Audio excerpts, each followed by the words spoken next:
খাওয়া দাওয়া আর খাওয়া দাওয়া, আমাদের বাড়ির খাওয়া দাওয়া আর শেষ হচ্ছে না, আর ভালো লাগে না। আর এই যে দেখতে পাচ্ছ, আমার বোন কিন্তু ব্যাগ থেকে একটা একটা করে বের করছে বিরিয়ানির কোটো। আর এই বিরিয়ানিগুলোর খাওয়া হচ্ছে। তো বিয়েতে যে গেট ধরা হয়েছিল তার হাফের হাফ টাকা দিয়ে এই বিরিয়ানিগুলো আনা হয়েছে। সকলের জন্য একটা একটা করে দেওয়া হবে। ওই যে দেখতেই পাচ্ছ, সবাইকে একটা একটা করে দিচ্ছি, কারণ যে যে গেট ধরার সময় ছিল তাদেরকে সবাইকেই ডাকা হয়েছে।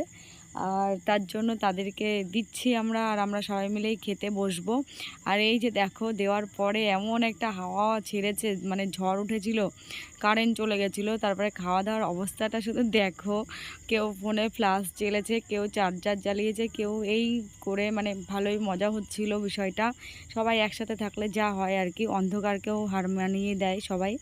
তো তারপরে এই যে খাওয়া দাওয়ার পরে একটু সেভেন আপ একটু এত সুন্দর করে বানিয়ে দিল, সেভেন আপের মধ্যে অনেক কিছু লেবু টেবু দিয়ে আরও অনেক কিছু করে দিল।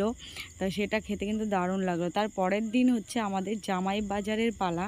তো কাদের মধ্যে এই নিয়মটা আছে আমি জানি না, আমাদের মধ্যে আছে।